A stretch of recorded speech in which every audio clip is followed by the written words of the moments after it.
Hello guys, स्वागत है आपका सिटीजन जी चैनल पर। और आज आप देखने वाले हो 2017 में आई एक underrated Argentine slasher film what the waters left behind, जिसके राइटर और डायरेक्टर हैं लुसियानो और निकोलस सोनेटी। ये एक टिपिकल स्लैशर है, बस फर्क ये है कि ये कोई हॉलीवुड मूवी नहीं है। अब तक आप कई सारी स्लैशर देख चुके हो, इसलिए इस वीडियो में आपके लिए एक टास्क है। मूवी स्टार्ट होने से पहले आपको ऐसी दो चीज़ें बतानी है जो कि आपके हिसाब से इस मूवी में होंगी ही। वो कोई जगह भी हो सकती है, कोई सीन भी, या फिर कुछ और जो कि ऐसी मूवीज में होता है। तो इतने में इंट्रो चलेगा, आप अपना जवाब कमेंट कर देना। जो सबसे एक्यूरेट बताएगा उसका कमेंट पिन होगा और वो तब तक रहेगा जब तक ये वीडियो रहेगी। तो अब ज़्यादा देर ना करते हुए जल्दी से स्टोरी स्टार्ट करते हैं।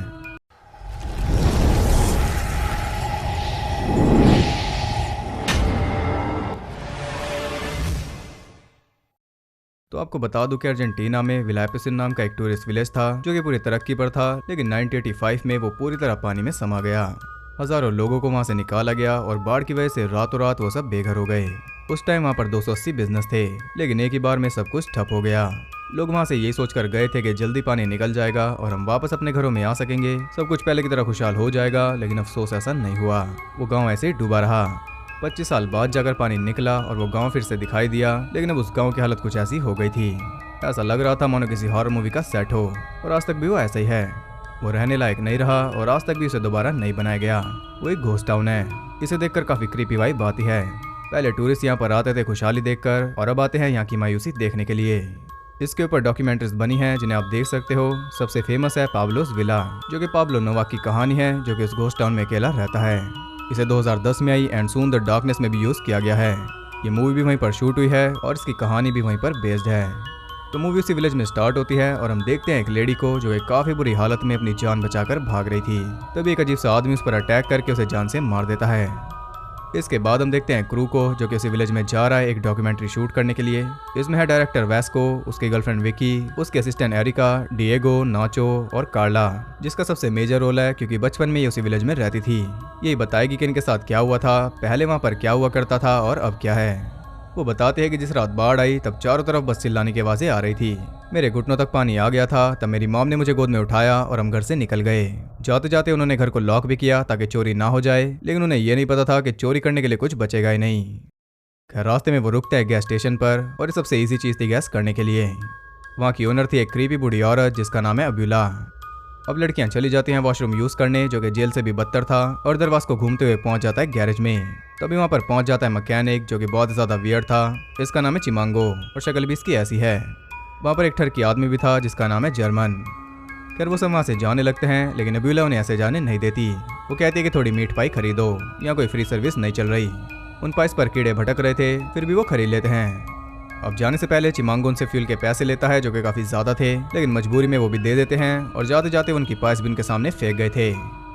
खैर गांव में पहुंचकर वो सब काम पर लग गए थे, और हम देखते हैं कि कोई उनके ऊपर नजर रख रहा है। कार्ला अपने घर में इंटरव्यू दे रही थी, और वो बताती है कि जब पानी बहुत ज्यादा बढ़ गया था तब भी कई लोग ऐसे थे जो अपने घर छोड़कर जाना नहीं चाहते थे। उन्हें जबरदस्ती यहाँ से निकाला गया। यहाँ हम देखते हैं कि कार्ला और डियोगो के बीच कुछ चल रहा है, और नाचो और विकी का भी। वहाँ के सीन्स लेने के बाद वो आगे बढ़ते हैं, लेकिन वो ज़्यादा आगे नहीं जा पाएंगे क्योंकि किसी ने उनकी वैन का फ्यूल पाइप काट दिया। और वैस को विकी का फ़ोन चेक करता है तो उसे पता चल जाता है कि उन दोनों का क्या चल रहा है। वो काफ़ी गुस्सा हो गया था कि तभी वैन रुक जाती है। चेक करने पर उन्हें पता चलता है कि फ्यूल पाइप कट गया। अभी वो परेशानी हो रहे थे कि तभी वहाँ पर एक कार आती है जिसके अंदर था वही आदमी जो उन पर नज़र रख रहा था। इसका नाम है गस्तावो। वो चेक करके उन्हें बताता है कि पाइप कटा नहीं बल्कि इसे काटा गया है। वो कहता है कि मेरे साथ गैस स्टेशन चलो, हम नया पाइप ले आएंगे। तब वास्को उसके साथ चल देता है, और जाते जाते वो नाचो को कहता है कि विकी से दूर रहना।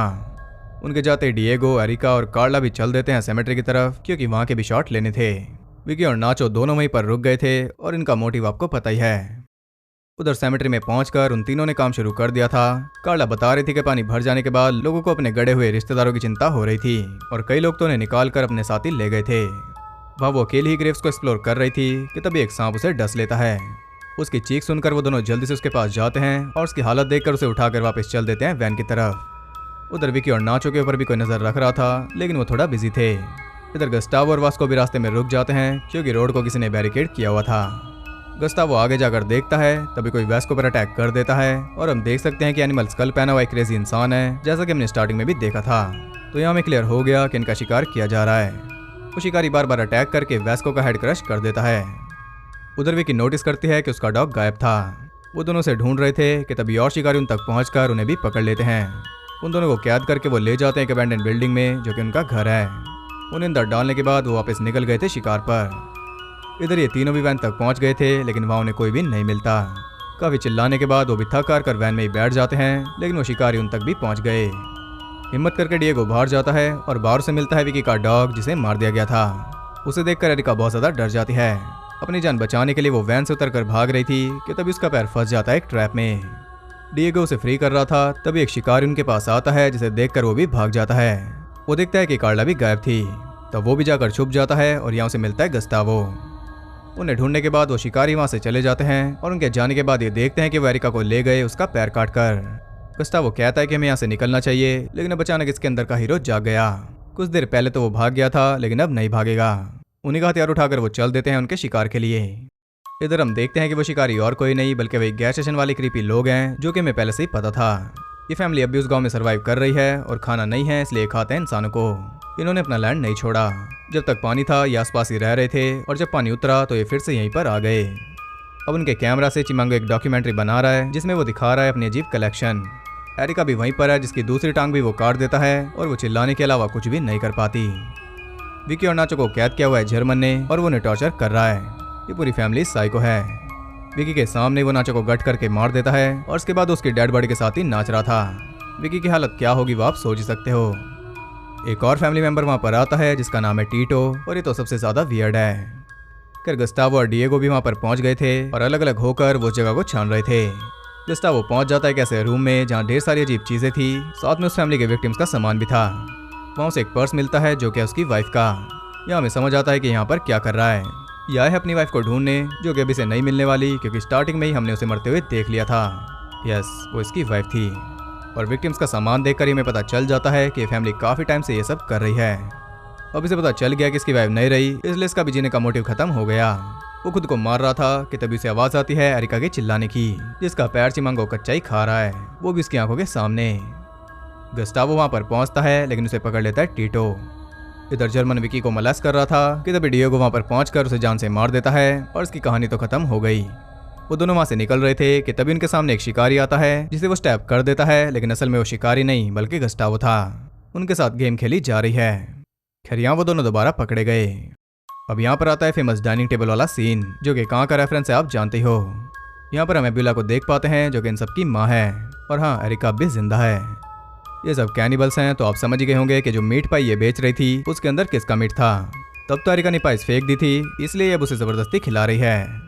यह साइको हंसी वाला सीन आता है जिसके बिना ये सीक्वेंस पूरा हो ही नहीं सकता, लेकिन ये आंटी कुछ ज्यादा ही कर रही है। इसने तो राजपाल यादव को भी फेल कर दिया। खैर हम देखते हैं कि कार्ला भी वहीं पर पड़ी है। इतने में वो सब ओवर एक्टिंग में बिजी थे। विकी एक टूटी हुई बॉटल लेकर खड़ी हो जाती है, उन्हें मारने के लिए नहीं बल्कि खुद को मारने के लिए, क्योंकि इस आंटी का रोना उसे देखा नहीं जा रहा। इतने में डिएगो भी फ्री होकर वहां से भाग गया था, लेकिन उसके पीछे जाता है टीटो। डिएगो से भिड़ जाता है और हम उसका चेहरा देख पाते हैं। ऑफ कोर्स वो डिफॉर्म्ड है, इसके बिना फैमिली पूरी कैसे होती, और ये इनका सबसे लाडला होगा। डिएगो सारी खुंदक उसी के ऊपर निकाल रहा था कि तभी कार्ला वहां पर आकर उसे रोक देती है। अब यह है 100 वाला ट्विस्ट। कार्ला भी इस फैमिली का हिस्सा है। अब्यूला इसकी दादी है और ओवर एक्टिंग इसके भी खून में है। तो अब आप समझ ही गए होंगे कि फैमिली इतने शिकार लाती कहाँ से है। असल में कार्ला ही लोगों को फंसा कर यहाँ पर लाती है और यहाँ लाकर उन्हें दोबारा फंसा देती है अपनी फैमिली के चंगुल में। और आज जिस सांप ने इसे काटा था वो एक अजगर था। ये सब करने के पीछे इनका रीजन यही है कि हमें मरने के लिए छोड़ दिया गया, इसलिए अब हम भी सबको मारते हैं। अब टेटो से मार रहा था लेकिन कार्ला उसे रोक देती है, इसलिए नहीं कि इसे जाने देगी बल्कि इसलिए क्योंकि ये खुद इसे मारेगी। या डिएगो भी मारा गया और इनकी कहानी तो यही समाप्त हो गई, लेकिन इस फैमिली की नहीं।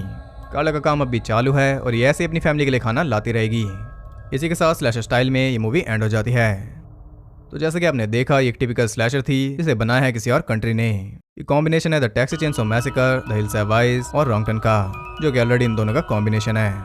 खैर मूवी बहुत ज़्यादा अच्छी भी नहीं है क्योंकि ऐसा कुछ हम कई बार देख चुके हैं, इसलिए अब मैं ऐसी मूवीज कवर भी नहीं करता, लेकिन काफ़ी डिमांड आ रही थी इसलिए मैंने की है, और अगर आप चाहोगे तो आगे भी कर दूंगा। अब अगर आप सोच रहे हो कि इस गांव में सच में ऐसा होता है तो ऐसा नहीं है, ये सब फिक्शन था, यानी कि फैमिली वाला एंगल। बाकी गांव का डूबना वो सब रियल है और ये भी बहुत हॉरिफाइंग है। उस गांव को देखकर भी बहुत अजीब फीलिंग आती है। चाहो तो आप डॉक्यूमेंट्री चेक कर सकते हो। अब अगर बात करें उन दो चीज़ों की जो आप बता सकते थे, वो हो सकता था गैस स्टेशन, जवान लोगों का ग्रुप, खराब होती कार, फोन में नो सिग्नल, ग्रुप का अलग होना, सन की किलर, ये सब स्लैशर में होते हैं। अब तक आप जान ही गए हो। जैसे मूवी अर्जेंटीना में बनी है और सेम इसी कॉन्सेप्ट पे कई सारी कंट्रीज में सेम ही फिल्म बन चुकी है, वैसे अगर इंडिया में भी ऐसी कोई मूवी आए, भले उसका कॉन्सेप्ट सेम हो, फिर भी हम उसे देखना पसंद करेंगे और हम देखना चाहते भी हैं। खासकर आज के टाइम में जब OTT पर पता नहीं क्या क्या आ रहा है। और आजकल इतनी सारी हॉरर मूवीज यहाँ पर रिलीज हो रही हैं, जैसे कि Halloween Kills, Quiet Place 2, Don't Breathe 2, Spiral, ये सब मूवीज यहाँ पर आ रही हैं, यानी कि यहाँ पर भी हॉरर को वैल्यू मिल रही है। बाहर की कंपनीज यहाँ पर रिलीज कर रही हैं अपनी मूवीज को, तो यहाँ की कंपनीज को भी ऐसा कुछ बनाना चाहिए, क्योंकि अब यहाँ पर भी ऑडियंस है। तो क्या आप इस बात से सहमत हो? कमेंट करके बता देना। और अगर आपको वीडियो पसंद आई तो उसे एक लाइक करना, और ऐसी और वीडियोस देखते रहने के लिए चैनल को सब्सक्राइब करके बेल नोटिफिकेशन कॉल पर सेट कर लो, ताकि नोटिफिकेशन की आपके पास कलेक्शन हो जाए चिमांगों की तरह। और ज़्यादा कनेक्टेड रहने के लिए मुझे इंस्टाग्राम पर फॉलो कर सकते हो, वहाँ आपको बहुत कुछ जानने के लिए मिल जाएगा। तो मैं मिलता हूँ आपसे अगली वीडियो में, तब तक के लिए सबको बाय।